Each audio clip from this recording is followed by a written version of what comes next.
Chapter 3. I wake to sweaty palms and a pang of guilt in my chest. I am lying in the chair in the mirrored room. When I tilt my head back, I see Tori behind me.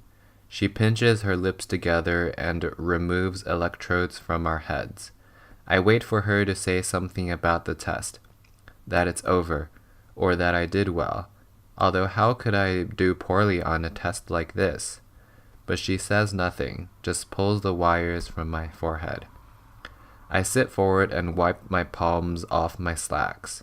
I had to have done something wrong, even if it only happened in my mind.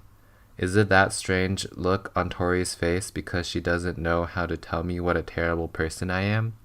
I wish she would just come out with it. That, she says, was perplexing. Excuse me, I'll be right back. Perplexing?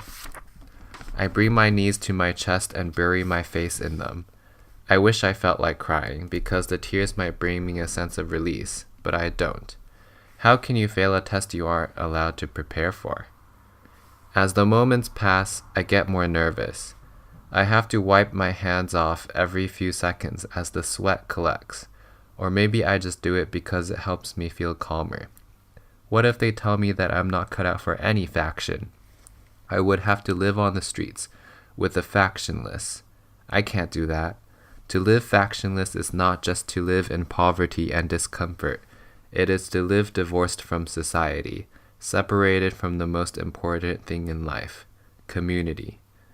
My mother told me once that we can't survive alone, but even if we could, we wouldn't want to. Without a faction, we have no purpose and no reason to live. I shake my head. I can't think like this. I have to stay calm. Finally, the door opens, and Tori walks back in. I grip the arms of the chair.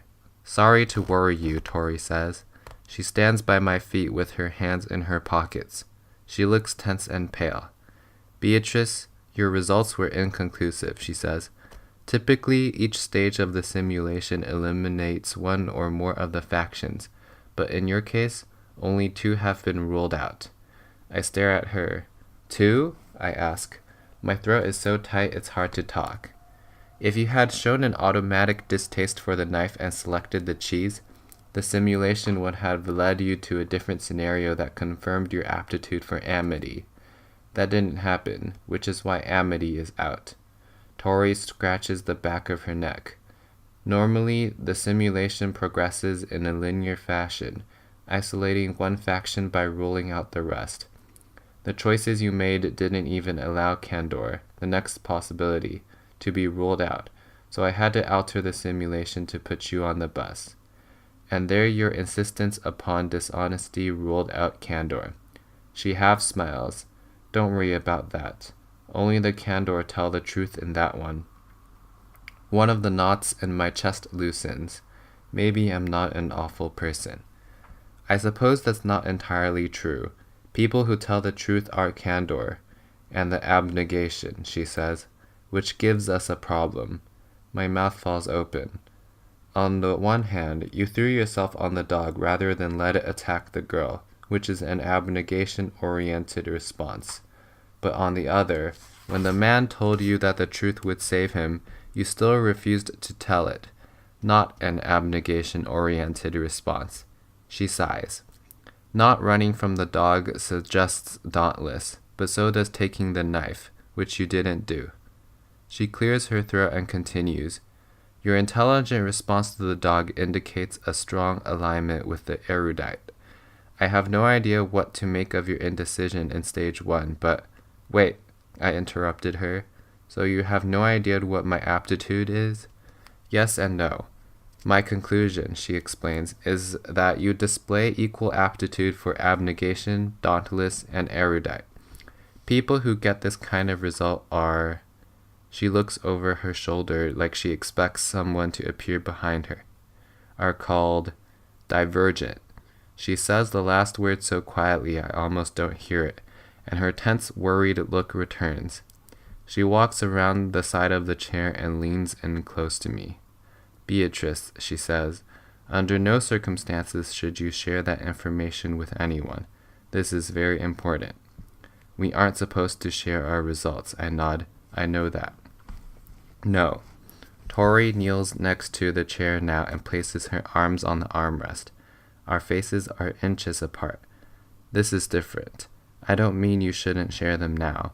I mean you should never share them with anyone, ever, no matter what happens. Divergence is extremely dangerous. You understand? I don't understand.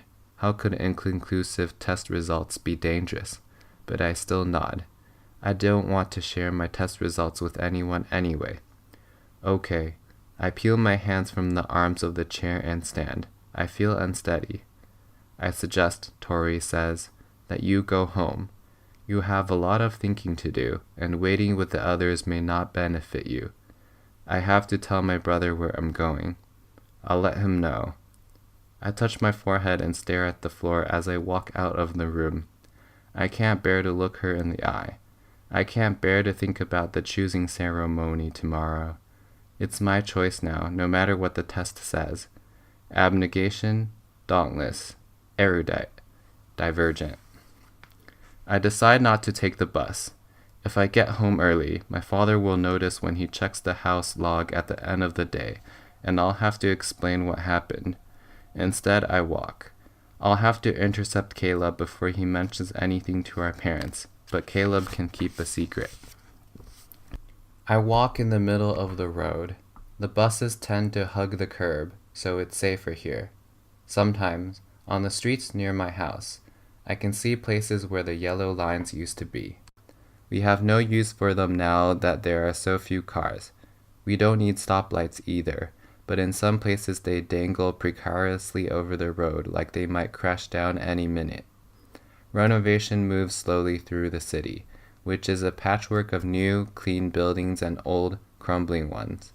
Most of the new buildings are next to the marsh, which used to be a lake a long time ago. The abnegation volunteer agency my mother works for is responsible for most of those renovations. When I look at the abnegation lifestyle as an outsider, I think it's beautiful. When I watch my family move in harmony, when we go to dinner party and everyone cleans together afterward without having to be asked, when I see Caleb help strangers with their groceries, I fall in love with this life all over again. It's only when I try to live it myself that I have trouble. It never feels genuine. But choosing a different faction means I forsake my family. Permanently. Just past the abnegation sector of the city is the stretch of building skeletons and broken sidewalks that I now walk through. There are places where the road has completely collapsed, revealing sewer systems and empty subways that I have to be careful to avoid, and places that stink so powerfully of sewage and trash that I have to plug my nose. This is where the factionless live.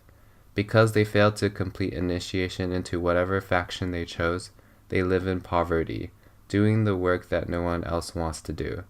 They are janitors and construction workers and garbage collectors. They make fabric and operate trains and drive buses. In return for their work, they get food and clothing, but, as my mother says, not enough of either. I see a factionless man standing on the corner up ahead. He wears ragged brown clothing and skin sags from his jaw. He stares at me, and I stare back at him, unable to look away. "Excuse me," he says. His voice is raspy. "Do you have something I can eat?" I feel a lump in my throat. A stern voice in my head says, "Duck your head and keep walking." No, I shake my head. I should not be afraid of this man. He needs help, and I am supposed to help him. Yes, I say. I reach into my bag. My father tells me to keep food in my bag at all times for exactly this reason.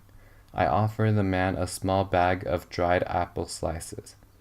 He reaches for them, but instead of taking the bag, his hand closes around my wrist. He smiles at me. He has a gap between his front teeth.